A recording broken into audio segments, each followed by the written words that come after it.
This is a Global Original Podcast.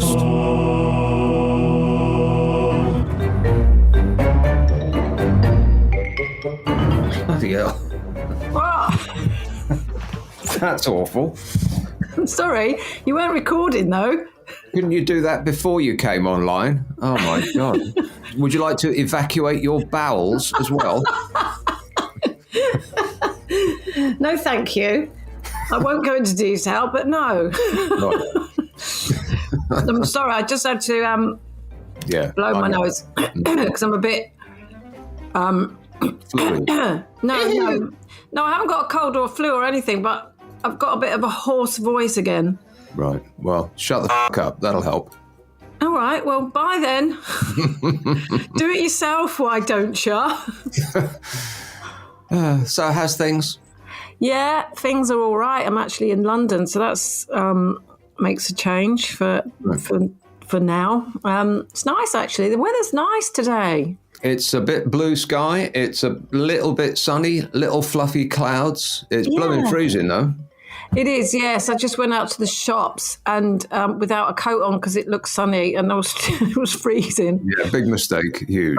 Yeah, I know. How are you, Nickers? How's things? Things are all right, mostly. Good. Mostly.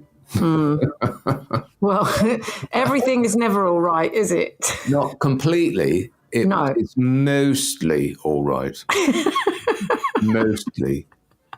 What's the matter? Why have you gone all posh? It's every time I say the word mostly, I think about the little girl in Aliens who says to Ripley about the appearance of the monsters, they mostly come out at night. Mostly. Of course, it's a comedy. It's actually a musical.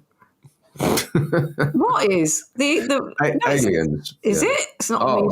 Is absolutely, it? Yeah. Mm-hmm. Fun for all the family. But it's like the oldest film in the history of the world, and you still quote it every time you say mostly. Mostly. Mostly. Right. Listen, I have to alert you to a problem. Oh God, here we go. Nothing is moving on the sound bar, the wave thing on my computer when I speak. It is when you speak, but not when I speak. Well, I'm recording it and you are wobbling up and down, so I'll assume everything's okay. Okay. Would you want to test it or not? Just to check it. What if it isn't? And then we're buggered, aren't we? Right. We haven't got a standby episode anymore. No. All right. Well, hang on. I'll stop it. Yeah. And then do we have to go through this whole thing again? No. We have to remember what we said and do it all again in the same because order? if it's recorded, isn't it? Yeah, I suppose so. It looks all right to me. All right. Okay. Well, let's go. But the other thing is, I don't know if what you're using for speakers. Are you on speakers or headphones? Yeah, speakers. Yeah, because there's a bit of feedback. I can hear myself in your room. Always with the complaining. How's that? Well, let me speak and then you speak straight after me now. Now. Yeah, that's better. All right. That's much better. What have you been doing this week? Don't say, I've been on Twitter for hours putting the world No, to I've actually addressed that problem with a degree of success. And I won't talk about that now because there's a letter about that later. But I went to Kew Gardens. Yeah. Which was lovely. How is it at this time of year? Is it blooming or? There's not so many flowers, but all the trees are turning, of course, and it's just so nice to be there. I just love it.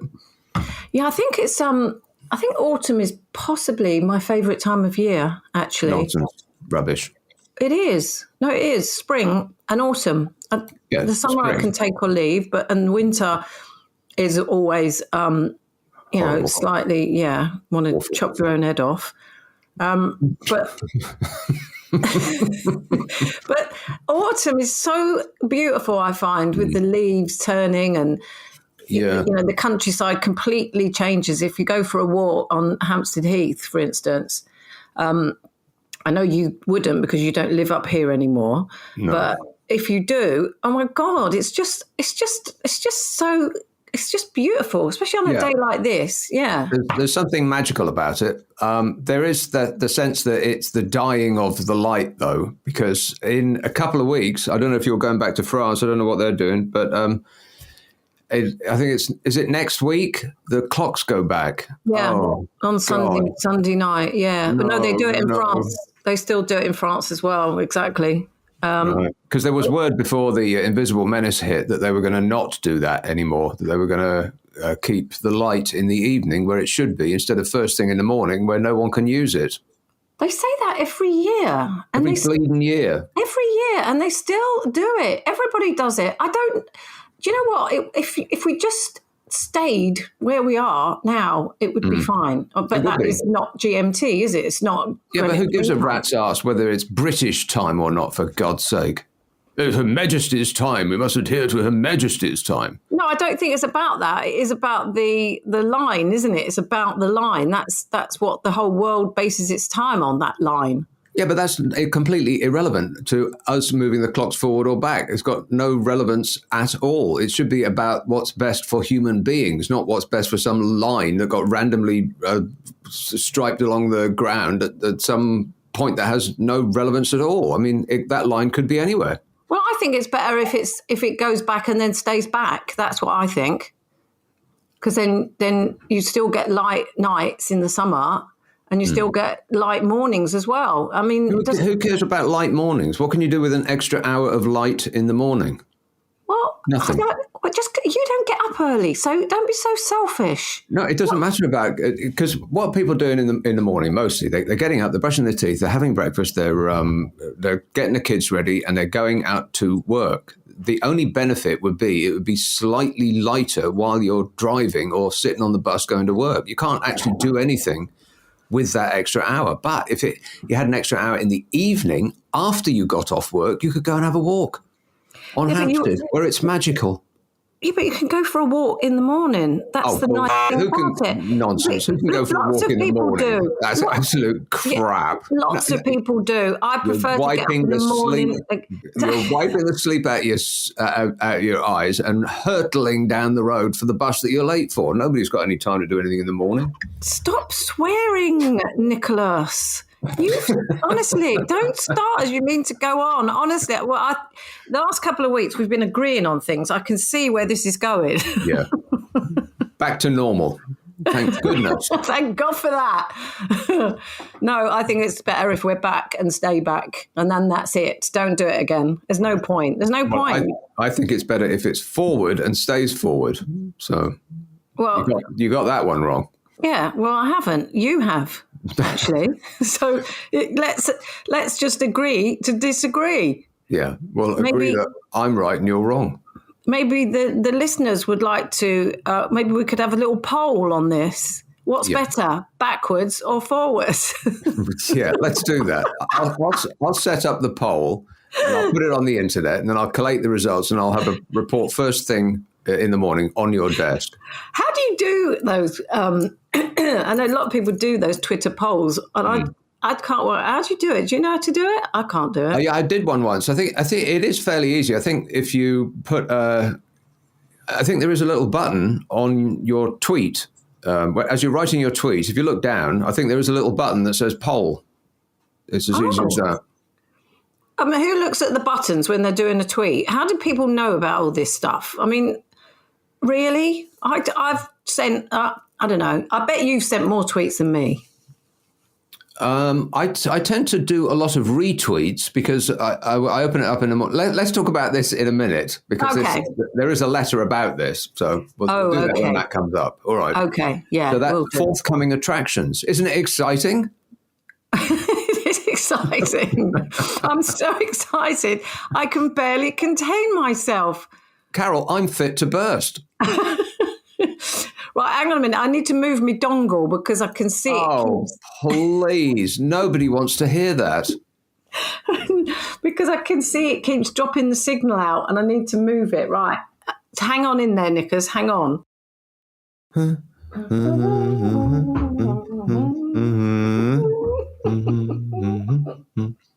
You know what song's been going around in my mind all week long, and I cannot get it out? Oh, go on. I'll tell you mine. Oh, it's driving me mad. Go on. 50 Ways to Leave Your Lover by Paul Simon. Oh, really? I haven't heard that for years. Well, they just played on TV the reunion concert, and I think in 1982 in Central Park of Simon and Garfunkel. Yeah. And they played that song, and it's just been rattling around in my mind. I cannot get it out. Damn you, Paul Simon, with your catchy tunes and your rhyming couplets. It's actually a very good song. I've got it on 7-inch vinyl. Yeah, it's superb. The thing with them is, and of course I've heard all their music individually, but I've never seen them perform and one of them sing and then the other sing and then they both sing together.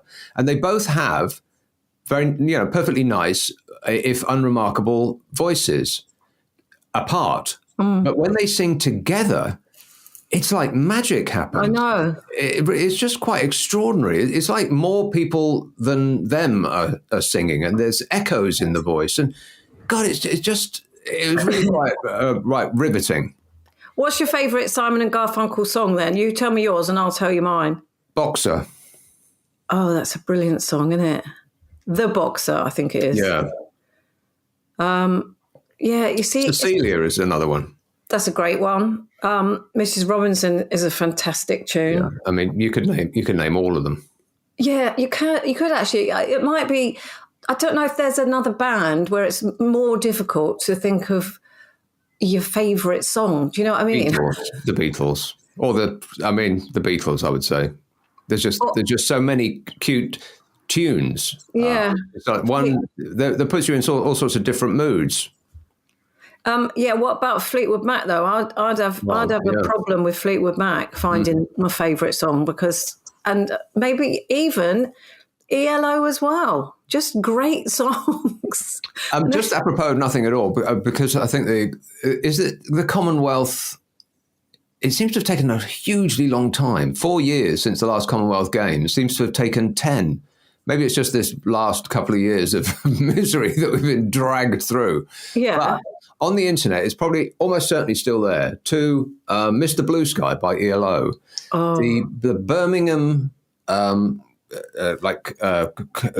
Commonwealth Committee, they did a thing at the end of the last Commonwealth Games. It was the handover. And so here from, I think it was Australia, wasn't it?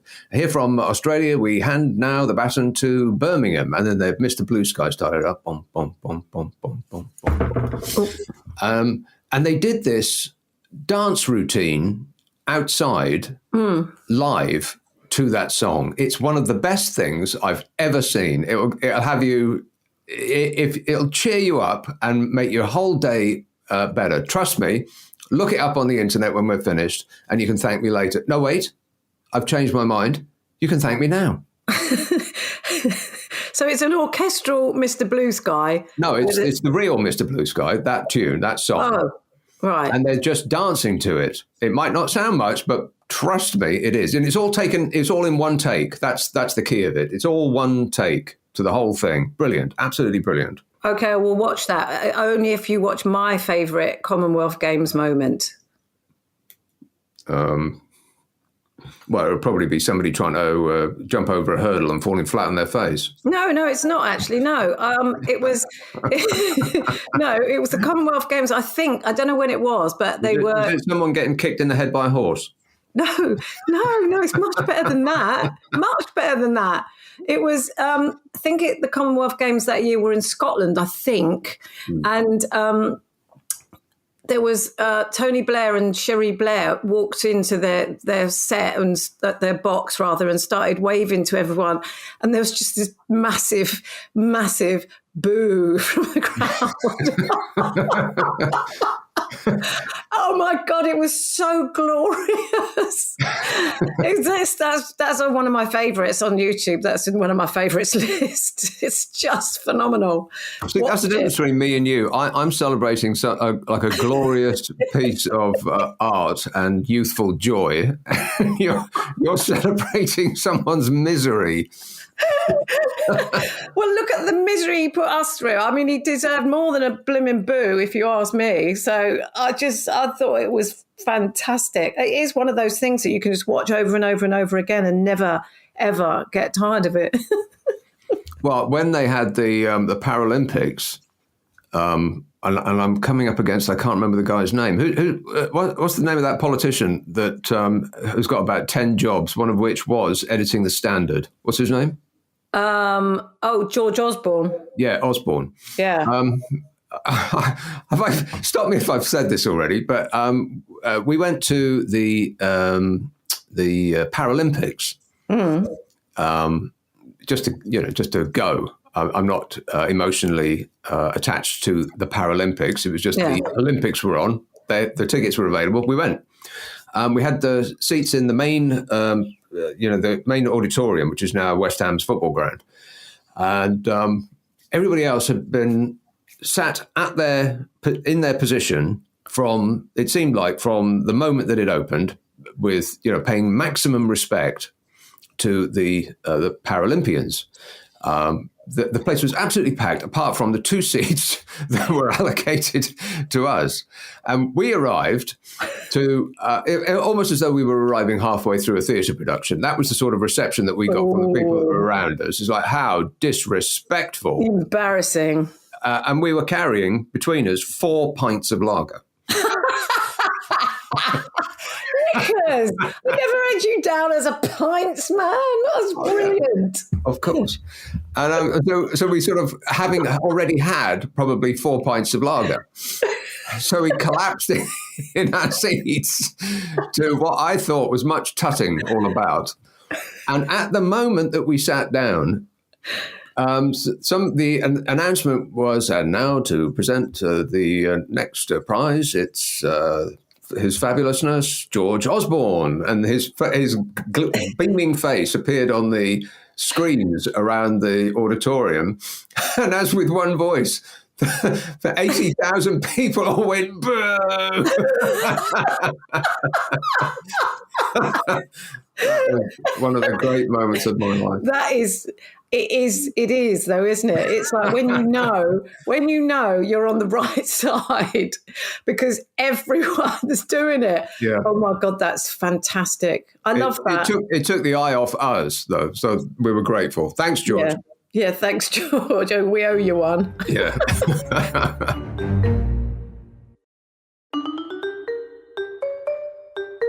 Right, first one. Hi, Nick and Carol. I have a very serious fear of medical procedures and had to go for a pretty serious one recently. The nurses were kind enough to let me keep my cell phone and headphones while waiting and getting prepped. I was pumping U2 up my headphones and it helped me stay calm and get through the ordeal. So thank you for solving a problem you didn't know I had. Sincerely, Jake. You're welcome. Yeah. It's a nice way to start, isn't it? That is really. Listen, Nickers, we're not wasting our time here, are we? That is solving a problem before there's even a problem, and we didn't even know it was a problem. So that's amazing, isn't it? It's nice to hear things like that. Exactly. It's proof we are actually helping, despite all the evidence to the contrary. This one says, I only discovered you guys last year and have been playing catch-up by listening to your very old stuff from the nickabbot.com website. God, is that still going? Oh, is it? Do you not run it then? No, it's got nothing to do with me. Oh. It looks like it should do. www.nickabbot.com. It's actually nothing to do with me. Some very nice people used to do that when I was at Virgin, I think. God, someone bought the name and set up a website on your name. Yeah, what was that guy who used to do all that stuff for us? Like, Timo. Timo, yes. Yeah. Oh, God, I wonder what happened to Timo. Well, I think it's his website. Oh, right. Anyway, I found it funny last week when you guys were chatting about being drunk in the company of your bosses and Carol then saying she liked all of her bosses. She was not kidding. 2 exclamation marks. As just recently, I had been listening to one of those old episodes from 1998 on Talk Radio, where Carol and her then boss, John Simmons, were discussing their boozy snog at a work function. Oh, God. John Simons, not Simmons, Simons. Simons, yeah, I'm sorry. Oh, God. Oh, yes. Ooh. It says, while I love listening to those old shows, they are causing me a problem. I now find myself walking around the house on constant repeat, uttering out loud to the dissatisfaction of other family members one of Carol's old sound effects where she says, I'm so annoying. what that you used to use. I'm so annoying. This catchphrase has permeated my entire being. Do you think there is any hope of a cure? Says Steve in Brisbane, Australia. No, because I am still annoying. And I'm mostly annoying because I'm always right. That's the annoying part of me, you see. And I think that's probably why I said that first time back then. God, you are so full of it. You had a boozy snog with John Simons. Simo. I did. I said Simmons because he's called Simo, so I just got it mixed up there. Oh, I never called him Simo. Everybody calls him Simo. Oh, John Simons? Yeah. Do they? Simo. He's always Simo. He's always been Simo. Why does everyone always have to have an O on the end of their name? Like, it happens all the time, doesn't it? Well, that's Australians. I mean, it's odd that it's Steve in Brisbane, Australia. It reminded me of that. But Australians always have an O on the end of their name, don't they? Yeah, they do. Why? Like Jono. Jono. Just all of them. They've all got O's. I don't know. It's just their thing. Yeah. Wearing Well, anyway. and putting an O on the end of everybody's name. Well, I never called him Simo. I always called him John. And even though I don't. The way you said that, it just sounded like you put so much emotion in that. Oh, John. I didn't fancy him, if that's what you're trying to say. Well, I might have snogged him drunkenly, but I've snogged a hell of a lot of people in my drunken stupor. Oh my God. I used to do it all the time.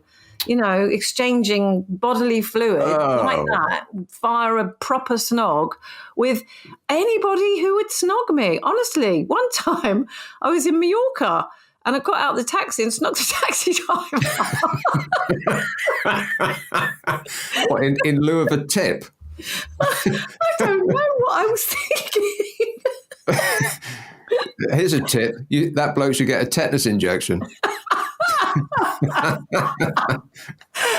It was a long time ago. I think because I was on holiday on my own, but nothing happened, and I didn't invite him in or anything. I just snogged him, then ran away. See, that explains a bit about you and Simo, because when you remember when we used to do LBC in the old days, before it changed into what it is now. At ITN, that there. Yeah. Yeah. We were called into his office. And I came in, showing maximum respect to our boss. And you came in, slouched on a chair, and put your feet up on his desk.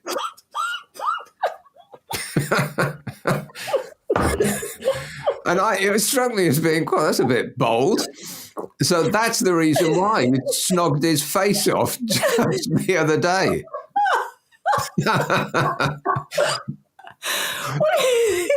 He wasn't that sort of boss that you had to go in and be particularly respectful. It was there's being respectful and putting your feet up on his desk, which I thought was a bit much, but that's the reason why you had an emotional attachment. No, I didn't. I'll tell you, we had our boss at Virgin was a bit like that. Do you remember David Campbell? Oh well, yeah, he wasn't like that to me. Oh well, yeah. He was. I was like that with him, but I'm actually I'm like that with all my bosses. Really, I don't. It's not that I don't respect them, but it's I don't know. I don't. Maybe I don't respect them.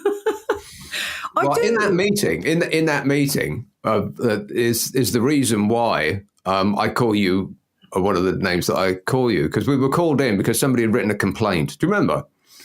Somebody had written a complaint about me. That Nick Abbot, he goes on about things he doesn't. I mean, I can't remember exactly what it was, but it was something of the order of he talks about things he has got no idea about. And he's very offensive, and I want him fired. And as for that Gibbon woman,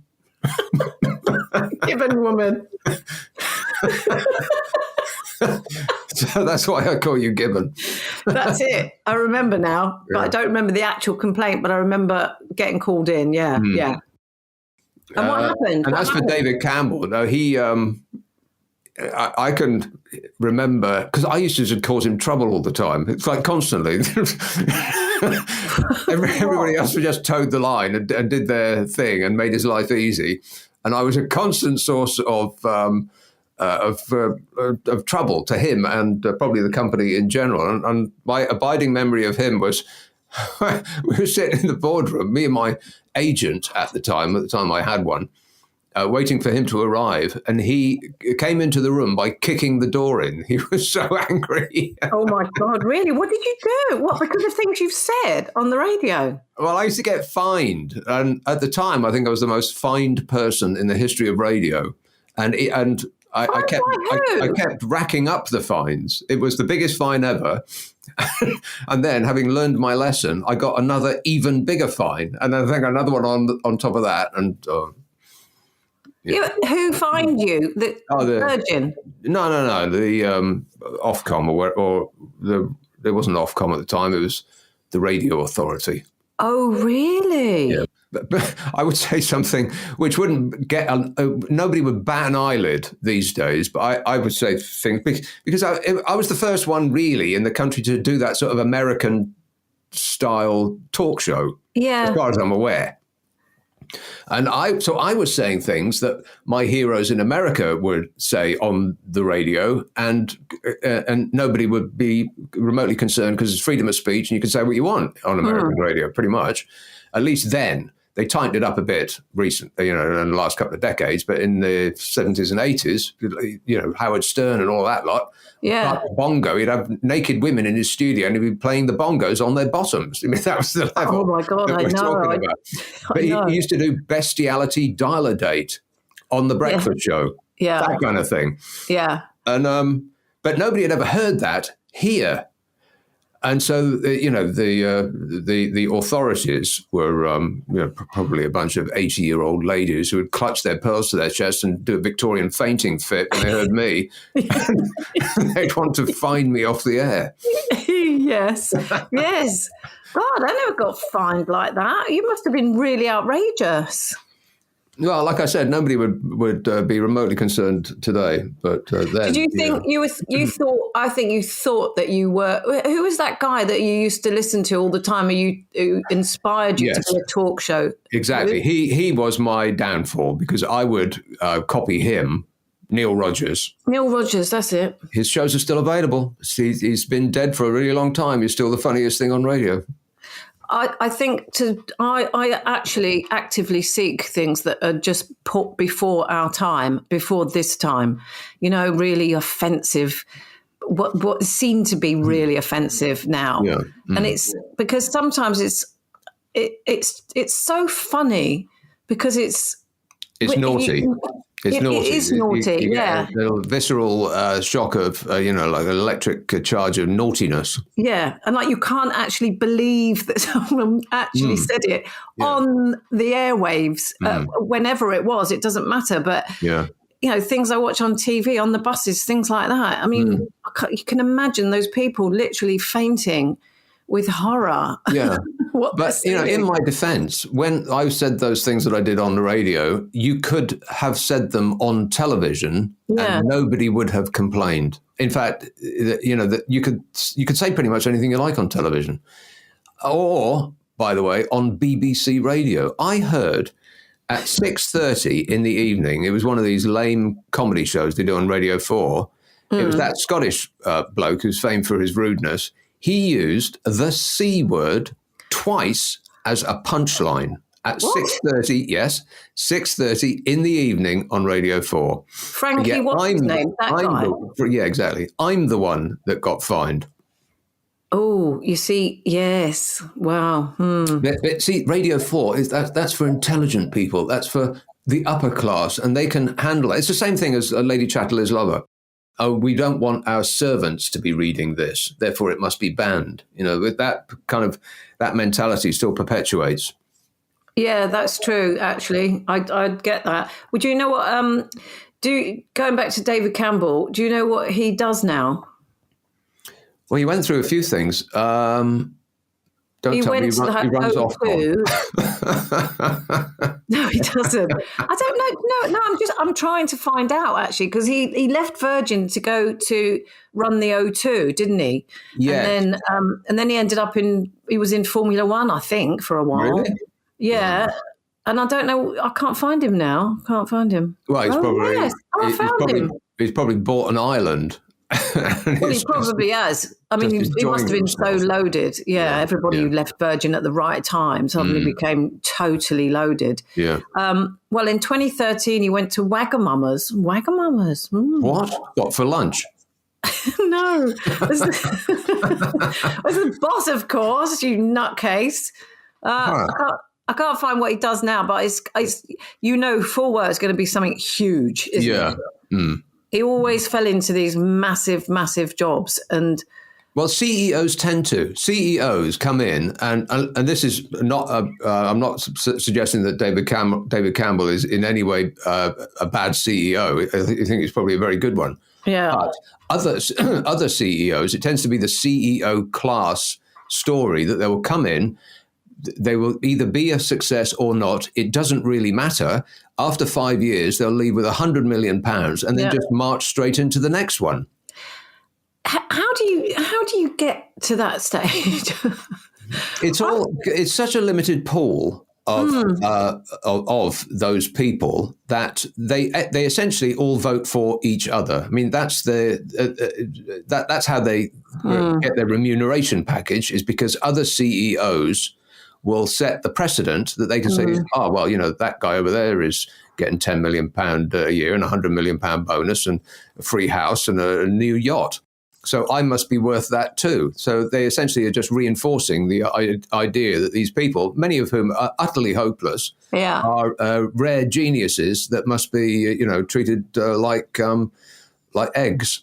Well, that's it. Is it just jobs for the boys or what? Yeah, because most people who get those jobs have been pretty terrible at their previous jobs, but they keep going on. And it happens in government a hell of a lot. Oh, God, yeah. Oh, absolutely. Yeah. You get elevated to the point of your inability. Because you keep getting promoted.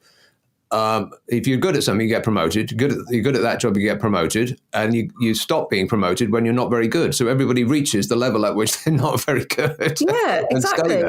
Yeah. I've always thought that the worse you are at your job, and I think this goes for media as well, TV, the worse you are at your job and politics, the higher you go. Well, yes, but the thing with media, as like presenters, I'm not talking about management, yes, perhaps, but presenters, they've always got, like social media, which we'll talk about later, you've always got a number appended to you. How many listeners, readers, whatever, or people complaining about you do you have? And then by that method, your value is assessed.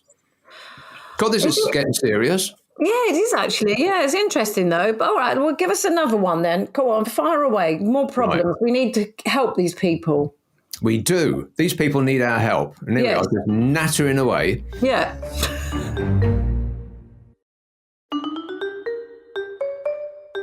Hi, Nick and Carol. Following on from last week's podcast about Nick and Carol being obsessed with Twitter and social media, I have my own company and used to spend from early mornings to late evenings and weekends replying to clients until one day I thought, this is too much, 24/7 online. Now I've trained myself to start work at 9 and get off the computer at 1 p.m. Monday to Friday. And then at the weekend, I don't go on social media at all. I have my life back. My life's changed dramatically in the sense that I'm now more relaxed and calm for having this new free time. I absolutely hate Facebook, but I have to have it for work. My question is, Carol, that film you watched about ex-staff from all the social media companies, what was it called? And did it say that when you press an emoji like love or sad face, that company gets paid each time? Oh. Thanks, you are both super, says Claire. What film? What film? Sorry, what did I say about a film about social media? Ex-staff from all the social media companies. What's he talking about? Well, if you don't know, then we don't know. But I have changed the way, or made an effort to change the way that I do social media because I keep moaning. Oh, I know what. Yeah. Moaning about, I waste so much time.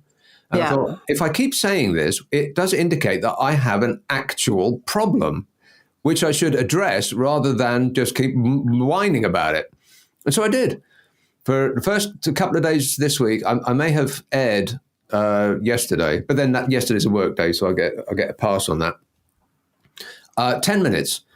I go onto Twitter, do a lot of retweets, hopefully can come up with something that's either amusing or whatever, and then switch it off and go away and do something else, which is usually watching television. But at least television is relaxing because, again, back to what we were talking about last week, there's an end to your program. It ends, whereas on social media there is no end. It just goes on forever. And you're sitting back rather than sitting forward. That is true. I mean, the neck thing is a problem as well, isn't it? It's like everybody, when you go on the tube, everyone's got their neck down in their phone the whole time. Yes. Everyone's going to be stooped in the future. Yeah. But the whole idea of controlling your usage is, it is an addiction, definitely. People cannot get off of it. And the only way to get off of it is to train yourself to just do it. Yeah, just don't do it. Yeah. Exactly. Yeah. And I really don't spend that much time on it. I look at it for a bit and then that's it. Then I just don't do it anymore. It's so easy just to sit there for hours, which I do. Well, up until this week, I have done. I would literally get up in the morning and it would be 12 or 1 in the afternoon and I'd still be looking at Twitter. Yeah. That's insane. That really is a waste of time. And it is a genuine problem. I know that people say, well, I'm addicted to this, addicted to that. It is an addiction. An addiction is when you can't control your habit. If you can control it, then it's not an addiction. So doing this has helped me because us talking about it and then me talking about it outside of the podcast, it just sort of hit me. I keep saying this, so it does mean that I have an actual problem that I should address. So I've addressed it. I'm a better person, Carol. You've got willpower after all. See? Yes. Not completely useless. I wish everyone would do it. And I know we talked about this last week about remember when Facebook and Instagram and WhatsApp all went down and people were having a collective literal breakdown. Yeah. I do think that it's a big problem with people and wasting time. It's like all those people are supposed to be working at their computers. They're not. They're on Facebook. Yeah. They're on social media. Yeah, but there's good ways of wasting time and there's bad ways. And I think that the social media is a bad way because it doesn't improve your mood. It winds you up. It makes you tense. Even if you're not doing or saying things that are annoying, just the action of it is a tense. It creates tension in you. Whereas if you waste time just gazing out the window, there's nothing tense about that unless the bulldozers are coming to knock your house down. Yeah, because that happens quite a lot, doesn't it? No, it's just so common around these parts. Yeah. No, I know. It does wind you up. It winds you up, but sometimes television winds you up as well. So you've got to be selective about that. You can't sit there watching the news all day because you really will think the world is going to end tomorrow. Exactly. Yeah, well, I put that in the same category because there is no end to 24-hour news. It just goes on forever. Yeah. No, I've given up on all of it now. All of it. I mean, it's not so long ago that we used to check our post, of which there was not a lot, once a day. The post wouldn't come every 5 minutes or every hour. You wouldn't stand by your front door and get this stream of posts just be coming through all the time. Once a day, if you're lucky, that's what you would get. You'd look at a newspaper and you would spend maybe half an hour. You'd get to the end, see the crossword. You'd know that's the end of the newspaper. You'd put it down. But now, those things that used to take a brief, finite period of time now just go on forever. Yeah, no wonder we're all pulling our hair out. Well, they were. You allocated a time for it, though, didn't you? As well, it was all very routine. Like you get up in the morning, you have your breakfast, and you'd read the paper, and then that would be it. You wouldn't you wouldn't carry it around and pick it up every 5 minutes and read something else that's going to wind you up. Well, and the newspaper wouldn't change all day. It would be printed and done. That's it. And then you'd watch the 6 o'clock news, and that would be your news consumption. The film, by the way, is called The Social Dilemma, and it's about a load of whistleblowers coming and telling what really goes on. And Right. I think Facebook and Google, maybe Google as well. I don't know, but it is very, very interesting, and you really do get to see. There's a lot of stuff flying their way at the moment. I mean, there's 2 Facebook whistleblowers, and in America they're looking at. I can't remember what the law is in America, but when companies conspire with each other to the detriment of the public, that's all coming up. And but you know what? They've got so much money to throw at any problem that comes their way that they'll probably just get away with it. And more importantly, and even more worrying, Nickers, is that most people don't care. They really do not care what they do, what they get up to, what kind of information they rob from you or anything. They don't care. All they care about is going on and seeing what their next door neighbour or their best friend had for breakfast. That's it. It's that a bit, but I think it's sort of morphed into what people actually care about is that the opposition is upset. They don't care if a government or any other body injures them personally, as long as the opposition is also injured. They will put up with any amount of abuse or pain or privation as long as their opposition is also suffering it. That's where we are. I think the human race is doomed. Actually, Nickers, I think you're not wrong on that one. And oh my God! Honestly, I do. I think the human race is doomed. Unless it wakes up tomorrow and starts doing something about it and just saying no more. Yeah, well, that's out. So well, that is out because nobody cares. Nobody cares. Do you remember? Did you see in the week when Parliament didn't even vote on the Coronavirus Act being extended for another 6 months? They didn't even vote. They all sat there laughing. Did you see that? I didn't. No, I must have been a queue that day. I'm telling you, people just don't. They don't give a shit about it. It was the most terrible thing I've ever witnessed in British political history. It was shameful. And nobody knew about it. No one reported on it. None of the media reported on it. And basically that act that allows them to do what they want, frankly, just went through for another 6 months. And no one cared. They just all laughed. They didn't even vote. Carol. What? This is getting way too serious. Oh, it's getting like your nighttime show, isn't it? Hey, I sound like one of your callers. So we're going to stop it right there because you do realise we are flying without a net. We do not have an emergency topic. No, I've got one. Okay, what is it? Winter coats. Ooh, I like that. Yes. Right, but I think we'll keep that in reserve and we'll make a conscious decision to stop that conversation right there. Let's deliberately talk about something really contentious so we can talk about winter coats. Otherwise, I can't think of a reason to talk about them. Okay, well, let's press on. We'll keep that in mind as an emergency. Right, go.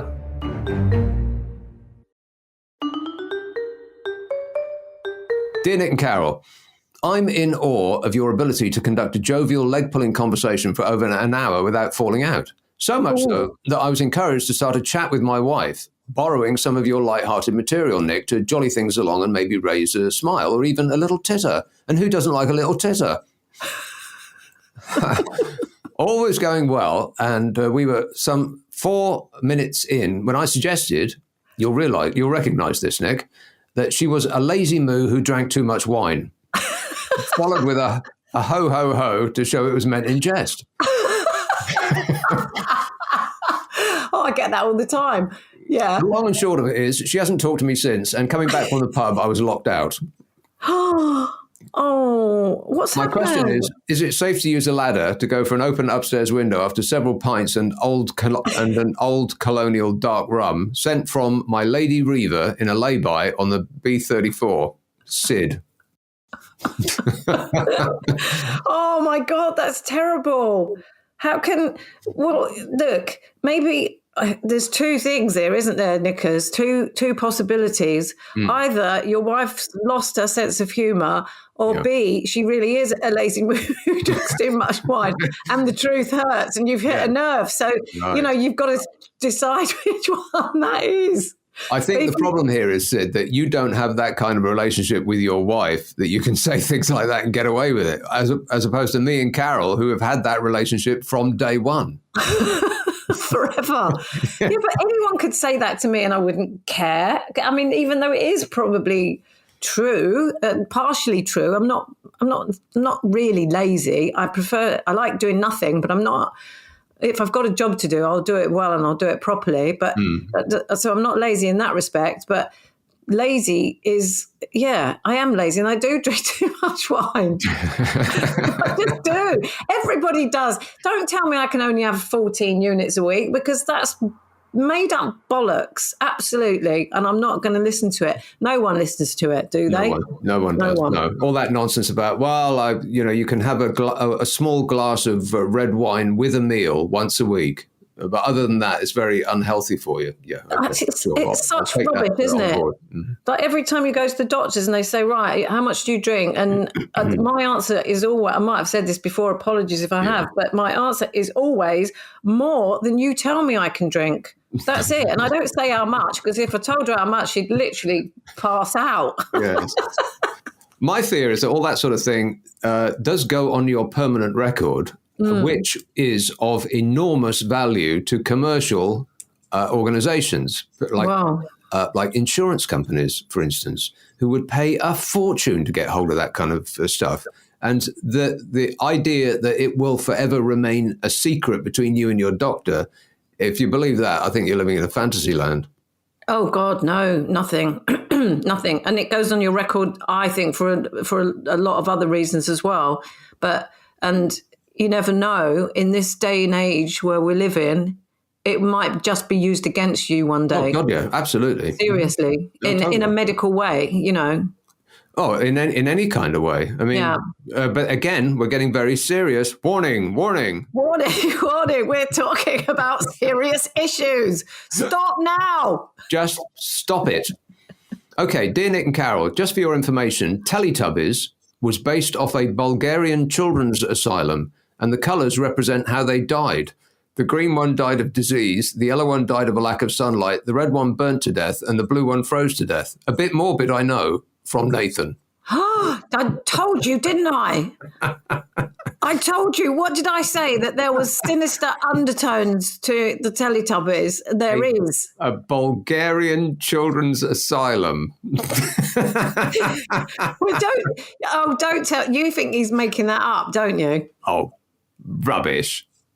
What? Yeah. What, you don't think he's making it up, or you think he is, or she is, whatever. Nathan. Of course he's making that up. That can't possibly be true. Well, what if it is? What if it is? You can't just dismiss things like that without checking whether they are or not. I mean, this is another reason we are where we are. You got to look in. I'm going to look into that. Really? A Bulgarian children's asylum. How they died. It is pretty horrific if it is. Just think about Sooty and Sweep. I mean, how were they operated? Can you imagine? Yeah, I can imagine. I know how they were operated. What about Punch and Judy then? Jesus. Oh, my God. Well, that was abuse in the home, that was. Yeah, a puppet show. In fact, I was watching Storage Hunters this morning. Oh, God. I love that program. It's just so awful. And they opened one of the lockers, one of the storage lockers, and inside was a Punch and Judy thing. Oh. Right. And the guy who's the auctioneer on it, I can't remember his name, Sean. He just looked at it, he went, and the girl went, she went, do you know about Punch and Judy? Do you know what it is? And he went, no, I don't know. And she went, yeah, well, he would beat her up, and then the police would come, and then the dogs would run off with the sausages, right? Which is basically what it is. Yeah, and then a crocodile would eat them. Yes. And Sean, the American guy, went, so that's a puppet show for kids about domestic violence. She went, well, yeah, I suppose so. And he went, you guys are sick. I love it. It's true, isn't it? It's so sick. It's a horror show. It really is. But I think do they still do it? I think they still do it in some seaside towns. I'm sure. I can't believe it. Well, it must have been cleaned up. I don't know. Maybe people who live in Blackpool and places like that might be able to let us know, because I'm pretty sure that I've seen Punch and Judy when I've been doing my travels around. Right. I'm sure I am. And not recently. That doesn't make sense, does it? I mean, you know what I'm saying. Yeah, I do. Yeah. Dear Nick and Carol, I love the show. Love the way you two guys tend to use the problems sent to you as a stepping stool for a new conversation. A stepping stool. A stepping stool, a stepping stone, I would. Also, anyway. Carol, thank you for encouraging us to delete all social media. I didn't even know Facebook had such a crash last week until I heard it on your podcast. Aside from that, I do have a problem. I have recently lost out on a lot of money due to a tiling company going bankrupt, and the bank says they can't return my money because the company account doesn't have any money. Is there anything I can do? Losing a couple of thousand is making it hard to sleep at night. P.S. This is pointed mainly towards Nick. What's your opinion on Steve Allen? Oh, he's in the news. He appears to be beyond self-righteous. I've cut off whoever sent that. I apologise. I don't know what your name is. You can't. I don't suppose you can comment really on other talent on your radio station, can you? Well, I've been skirting around it. The thing that made me laugh out loud when I was reading that, and I apologise to anybody who comes under this category. And I didn't know what it was that he said about these categories. Yeah. But it's just the list itself made me laugh. And it said, and Steve Allen has a long history of being offensive about all sorts of subjects, including travellers, the blind, and Portugal. It's just such a bizarre list. It's the "and Portugal" part that killed me. And Portugal. It kind of makes you want to listen to him, doesn't it? It does, yeah. What is it about Portugal that you hate, Steve? I don't know. It seems unreasonable. I don't know. I don't know. I mean, he is a bit, you know, I did used to listen to him in the past when I used to have to get up really early because he was still does the early breakfast, I think, doesn't he? Mm-hmm. On LBC. Yeah. So I did used to hear him. And I used to think, what does he do? Does he just go into the studio, open up a paper and then just be rude about absolutely everything that's in it and everybody? That's his shtick, isn't it? That's what he does. Or talks about cakes.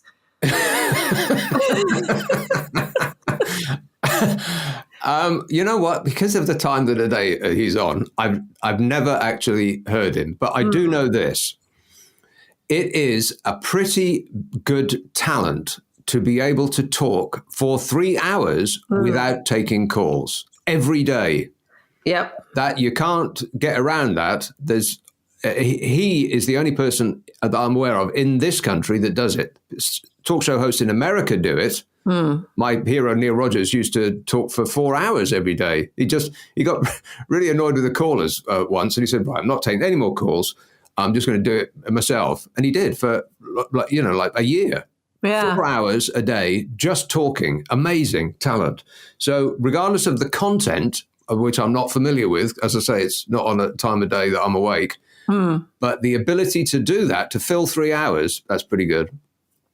Yeah, I know it is. It's hard, actually. I remember when I did have a radio show, and sometimes there were no callers, and I used to have to do 3 hours. But actually, I didn't find it that difficult. I'm not saying I'm particularly talented in that respect, but I did used to have lots of things that I wanted to say and talk about, and used to write pages and pages and pages and lists of things that had annoyed me, that I'd seen in the newspapers. And here's another thing.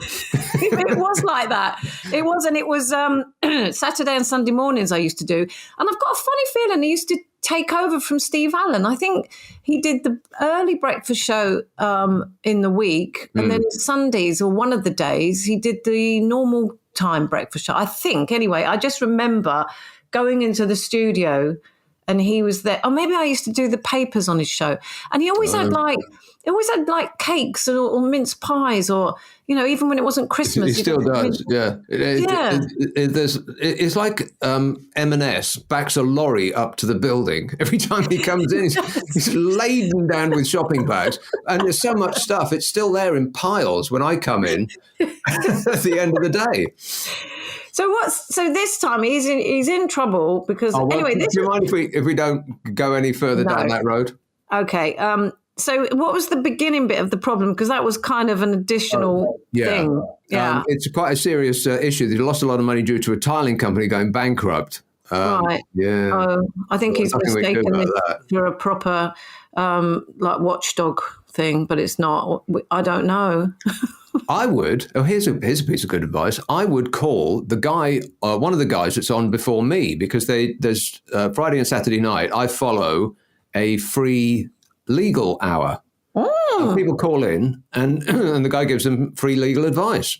So there you go. That is excellent advice to gain free legal advice from the show that's on before me. That's a brilliant idea, isn't it? That because it's sometimes you just want to ask a question, and if you walk into a solicitor's office and ask them a question, they'll charge you £50 or whatever. So that's a good idea. But his problem is the fact that there is no money, and you can't sue someone even in small claims court for money that if they haven't got it. Do you know what I mean? Yeah. So depends how they paid. I mean, if they paid on credit card, which is what those legal guys always say, always pay on a credit card, because if something like this happens and they're in breach of contract, then you get the money from the credit card company, which seems a bit unfair on them, although I'm not weeping on behalf of the credit card companies. No, they make enough money. Oh, God, though. It always struck me as a bit odd that it's their fault. How is it their fault? I don't know. I don't know how they just became sort of they become liable for things that are not their problem. But I suppose it's a risk that it's a benefit and a risk that they have to take because otherwise people would never use them. I mean, I don't know. Some people pay for things like through the bank, and that's like the worst possible thing you can do. You know, bank transfer. Yeah, direct by bank. You'd never get that back. And also with your debit card, you don't get anything back either. So I'm not entirely sure that's right. No, you don't. You definitely don't. But anyway, you want to call them up and see if you can get someone who knows what they're talking about to give you a bit of advice there. Good idea. I'll make a note of that myself in case I ever need anything. Yeah. Of course, because they're giving something away free, the phone lines are red hot. I bet they are. I bet that's a really listened to show, isn't it? But then Steve Allen's a very listened to show. Otherwise, he wouldn't still be on there, would he? No. His ratings are huge. Basically, no one listens to anything else at that time of day. Well, that's hardly surprising. Yeah. Well, there's nothing else on. That's not entirely true, but there's nothing else on sort of like him. You get music, of course, which is lovely at that time of day, but not that sort of chat, which I think people want at certain times of the day, don't they? Like late at night, people like to hear people talk, whereas during the day, sometimes they haven't got actually the time, or you're doing other things and you can't concentrate, and so you want music in the background. Yeah. But there's loads of music, isn't there? And then there's adverts and things like that. I've given up listening to anything. I can't listen to radio in the morning. I can't watch the TV. I can't do anything. This is why I watch things like Storage Hunters. I watch Storage Hunters and repeats of catching up things with Rick Stein for cooking, things like that. That is a relaxing thing to do. Yeah. In much the same way that watching something you've already seen is relaxing, because there's no tension about whether you are going to like it or not, or whether it's going to please or upset you, because you know you like it already. So it's just like being stroked, like watching an old comedy show that you've seen already. You might not laugh out loud as much, but it's almost as though you get more pleasure because you know that you're going to get pleasure. Does that make sense? Yeah, I do. It does make sense. And I absolutely get that, because like if you turn on the telly and there's a James Bond film on, you just, even if it's like halfway through, you can just sit there and watch it. I mean, it's the easiest thing in the world to do is watch an old James Bond film. And who hasn't seen them all? Everybody. And again, we go back to that other benefit of watching this old stuff. They're so deliciously un-PC and hilarious in that respect, especially the Roger Moore ones back in those days. Oh my God, they're just absolutely brilliant. And every single Sunday you'll find a James Bond film on somewhere on the network, won't you? Because when I've been at my in-laws, oh my God, it's just on all the time. And I just love it. I just love it. I'm going to get the entire DVD box set of James Bond films. The thing is, when you have the video, you like, because I've got like Casino Royale on video, on disc. If it came on TV, I'd watch it, but I never think, oh, I'm going to watch that. I'll put the disc on. You know, even if it's like halfway through, like you say, you miss the beginning, you think, oh, well, I'll just watch it. But I never think, oh, I'll put it on and watch it from the disc. Does that make sense? Yes, it does. And you're again, oh my God, I can't bear it. You're so right. Oh, I feel ill. Seriously, that is so true. You could have the DVD and you won't put it on. You won't make an occasion of it. Yeah. But if it's on the telly, there's loads of films like that would just come on the telly. I like every time Dumb and Dumber's on, I have to watch it. Or every time Liar Liar is on, I have to watch it. Yeah. You'll even suffer the adverts. Even if you have the disc of the thing that you're watching on TV, you won't think, oh, I'll just put the disc on. You suffer through the ads. It's crazy.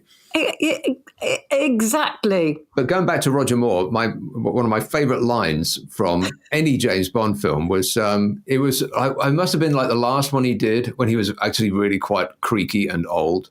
Yeah. And he was in Verbier, one of these skiing places, and this woman that he was interacting with had a daughter who was, like 16 or 17, who was incandescently in love with Roger Moore, his character, James Bond. Yeah. To the point that he got back, Roger Moore is like 80 years old. He got back into his hotel room, and this 16-year-old was in his bed waiting for him. And he says, well, you put your clothes back on and I'll buy you an ice cream.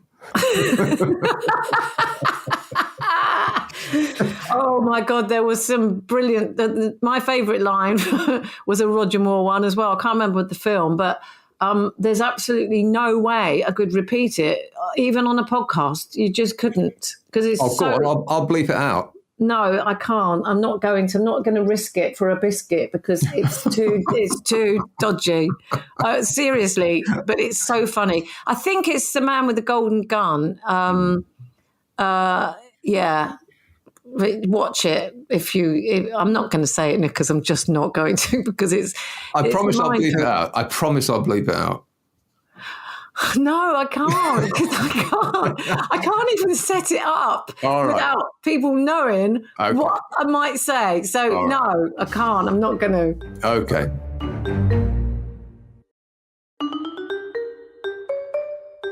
And finally, we didn't get around to the coats. But next time, keep it in mind for next time. It'll still be cold next time. Yeah. Right. Dear N and C, I was somewhat taken aback that two of your topics on your latest podcast involved Carol's body parts. I did decide, however, to research both topics on the unending internet. When I searched for Carol's boob shot, a picture of Nick appeared, albeit looking a right tit. When I searched for Branson sees Carol's, a picture of Branson and Chris Evan appears. Is the internet broken? Says Geff. Is the internet broken? That's very funny, actually. Yeah, all right. 10 out of 10 for that one. You always save the best to last, don't you, Nickers? And on that pleasing note, what do you do, Carol? What do I do? Well, I do a column for Best Magazine, which is the best magazine available in all the best newsagents and supermarkets. Comes out on Tuesday. And this week it's about, as usual, I can't remember.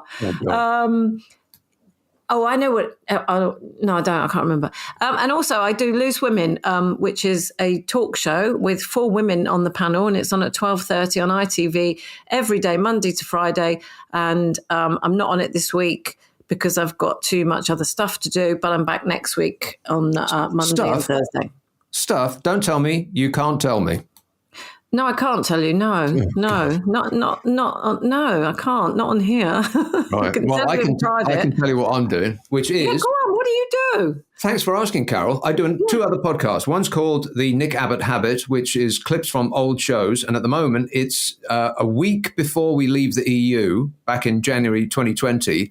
And at the same time, there's this news coming from China of a strange disease that they are building a hospital in about 3 hours flat to try and combat. It all seemed a bit weird. And we're like, what's that got to do with us? Poor old Chinese people. At least we haven't got that problem. Ho, ho, ho. Ho, ho, ho, Yeah. he said. But it's concentrated funny. It's just the funny bits out of those old shows. It's a half an hour. It comes out on Mondays. Same day, and you get it at the same place that you got this. It's called Nick Abbot Habit, and there's the Nick Abbot whole show, which is the Friday and Saturday night shows with the news and the ads stripped out, which means it takes less time to listen to. You'll use less electricity, and you won't have to sell your organs to pay your fuel bill. And I'm back on the radio Friday, Saturday, and Sunday night at 10 on LBC. I got a correction. Actually, I am on Loose Women this week because this comes out next week. I'm not on it last week, but by now you all know that. Right then. That's it. I just remember what my column's about as well. It's about living in a camper van. You've never lived in a camper van in your life. No, I know, but I'm thinking about it. Don't do it, Carol. It I'm ain't thinking worth about it. going off grid. No. We could talk about that next week and have that as a subject because it's a fascinating concept. So many people are doing it. Telly's all over the place with it. There's tons of it everywhere. Right. People going off grid. There you go. Forthcoming attractions. And then you definitely wouldn't have to sell your organs to pay your fuel bill if you live in a camper van or a container. Brilliant. Anyway. They do. Travel the world in a container. Honestly, it's so fascinating. I can't bear it. Anyway, is that it? That's it, isn't it?